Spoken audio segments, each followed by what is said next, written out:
Hi hello, कसे आहात सगळे? आय होप सगळे मजेतच असाल. सो आज आम्ही चाललेलो आहोत ठाण्यातील नमो ग्रँड सेंट्रल पार्कमध्ये.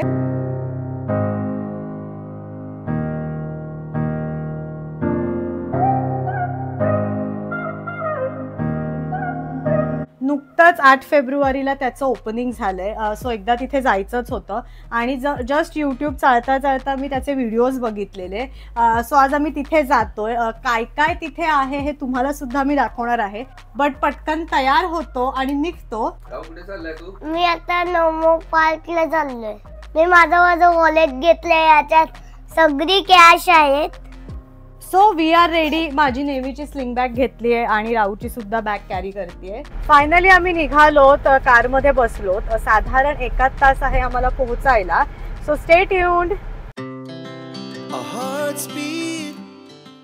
तर नमो ग्रँड सेंट्रल पार्क हे Kalpataru park city, Kolshet road, Thane west इथे आहे, जिथे आता आम्ही जातोय.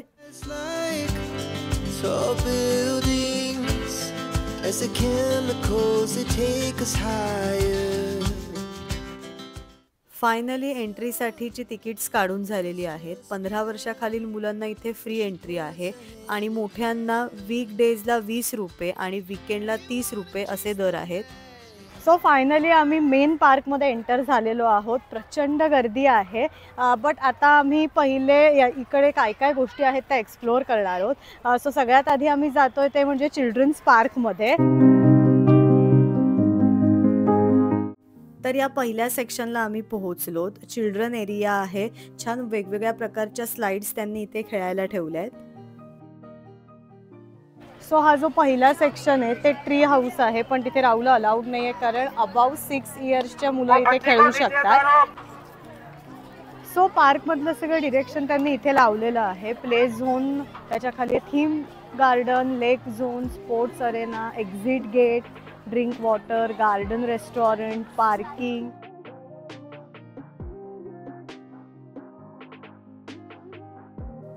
चिल्ड्रन एरियामधनं आता आम्ही पुढे आलोय. इथे त्यांनी चेस प्लाझा असा एक एरिया केलाय, जिथे चेसमधल्या सगळ्या मोठ्या आकाराच्या सोंगट्यांचे पीसेस आणि जमिनीवरती चेसबोर्ड त्यांनी बनवलाय.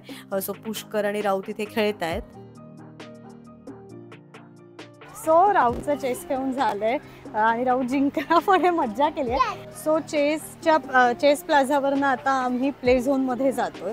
खूप छान त्यांनी इथे हे सगळं एरिया बनवलेला आहे. डोंगर चढतो तसं. प्ले झोनच्याच बाजूला तुम्ही इथे बघू शकता स्प्लॅश पॅड म्हणून एक एरिया आहे, जिथे कारंजी येतात आणि मुलं भिजू शकतात. सो इथे सगळी मुलं भिजतायत. राहुलला आम्ही विचारतोय की तुला पाण्यात खेळायचं आहे का, पण तो नाही म्हणतोय. त्याला स्लाइड्सवरतीच खेळायचं आहे.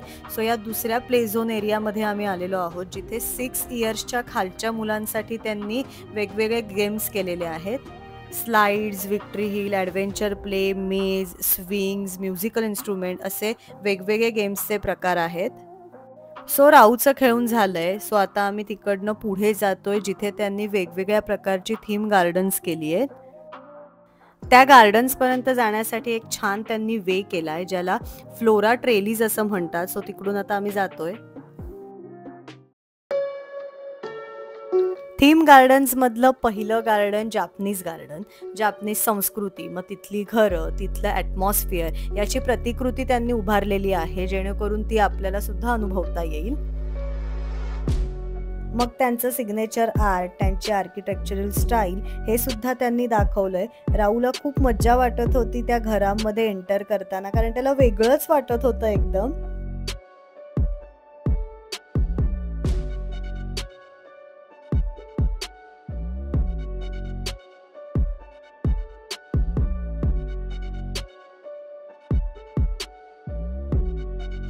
जापनीज गार्डन नंतर सेकंड गार्डन आहे मुघल गार्डन. 2 गेट्स आहेत तिथे. आतमध्ये गेल्यानंतर छान मोठं फाउंटन त्यांनी केलेलं आहे आणि फाउंटनच्या दोन्ही साईडला फुलझाडं लावलेली आहेत. मुघल गार्डन नंतर थोडंसं पुढे गेल्यानंतर आहे मोरक्कन थीम बेस्ड गार्डन, जिथे त्यांनी मोरक्कन संस्कृती आणि त्यांची आर्किटेक्चरल स्टाईल दाखवलेली आहे.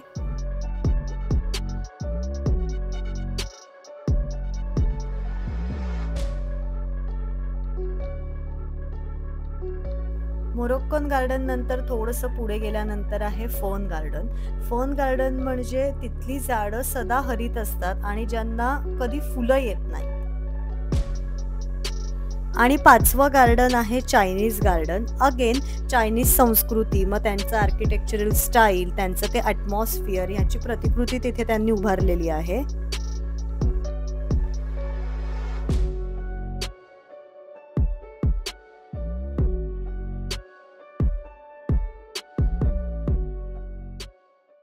सो आता आम्ही इथे लॉनमध्ये जरा आराम करायला बसलोय.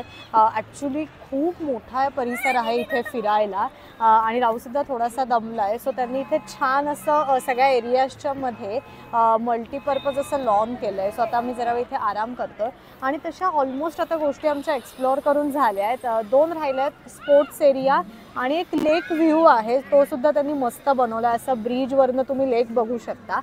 सो त्या 2 गोष्टी आता आम्ही एक्सप्लोअर करणार आहोत. पण जरा इथे एक 5-10 मिनिटं आम्ही थांबणार आहोत आणि मग त्या गोष्टी बघणार आहोत. लॉनच्या बरोबर समोर हे जे दिसतंय ते इथलं रेस्टॉरंट आहे, ज्याचं बांधकाम अजून सुरू आहे. लॉनमध्ये थोडासा आराम करून आता आम्ही जातोय स्पोर्ट्स एरियामध्ये. या पार्कचं एक वैशिष्ट्य आहे, कुठल्याही एरियामध्ये जायचे मार्ग झाडांमधून त्यांनी केलेले आहेत, त्याच्यामुळे नेचरमधून आपण जातोय असा एक फील येतो. स्पोर्ट्स एरियामध्ये skate park, basketball court, tennis court, fitness station असे वेगवेगळे एरियाज आहेत.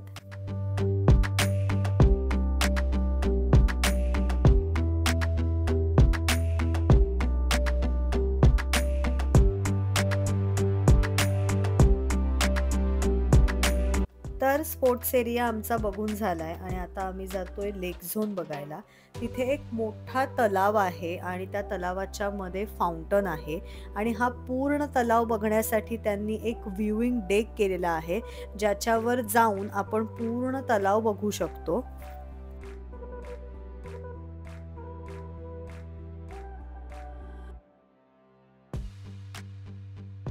मगाशी जो आपण फ्लोरा ट्रेलिस बघितला त्याचा संध्याकाळी लाईट लावल्यानंतरचा व्ह्यू इथे तुम्ही बघू शकता आणि संपूर्ण पार्कच जेव्हा संध्याकाळी सगळे लाईट्स लागतात तेव्हा एकदम सुंदर दिसतं.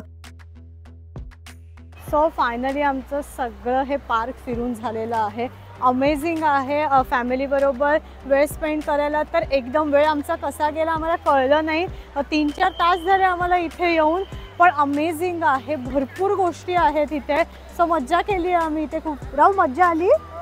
तर पार्किंगमधनं गाडी आम्ही घेतली आहे आणि आता आम्ही चाललोय विवियाना मॉलला. इकडनं हार्डली एक 10 मिनिटाच्या खरं तर अंतरावर आहे, पण जरा ट्रॅफिक आहे. पण त्याच्या आधी आता आम्ही काहीतरी खाणार आहोत, कारण आम्हाला सगळ्यांनाच खूप भूक लागली आहे आणि जरा मला मिस्टर DIY मध्ये सुद्धा जायचं, 1-2 गोष्टी घ्यायच्या आहेत. बट आधी खाणार आहोत. काय काय गोष्टी आम्ही घेणार आहोत हे तुम्हाला मी घरी गेल्यावर दाखवेनच. So stay tuned. सो आम्ही मॉलमध्ये पोहोचलेलो आहोत आणि इथेच खाणार आहोत. सो आता पहिले वरती जातोय पटकन आम्ही.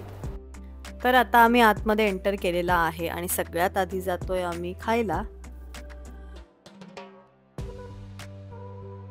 सो आम्ही आलेलो आहोत राजधानीमध्ये, आमचं फेवरेट रेस्टॉरंट. तर आम्ही आलोय राजधानीमध्ये. ॲक्च्युली आम्ही सकाळी जे निघालो ते काही जेवलो नव्हतो, सो म्हटलं थाली खाऊया. सो आता आम्ही मस्त जेवणार आहोत. मांडी घाला आणि बस.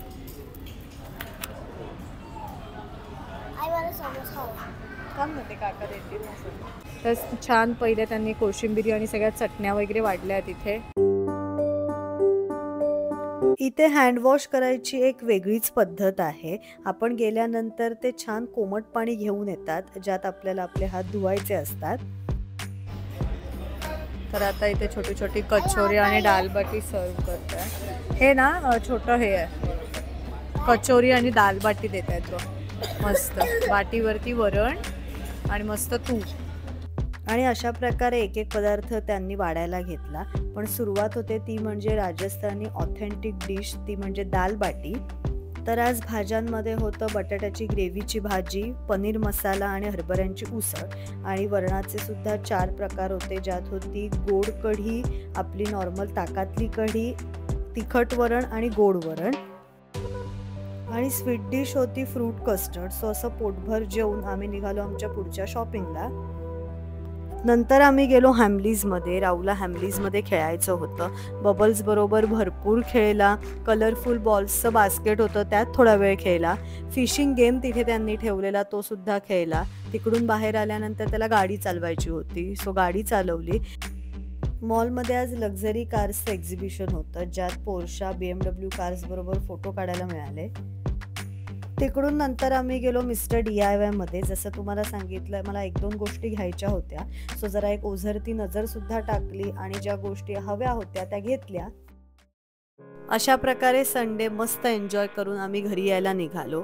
तर शॉपिंग काय काय केलेलं आहे हे मी तुम्हाला नेक्स्ट व्लॉगमध्ये दाखवते. See you again. Blog created by Pushkar Ankita.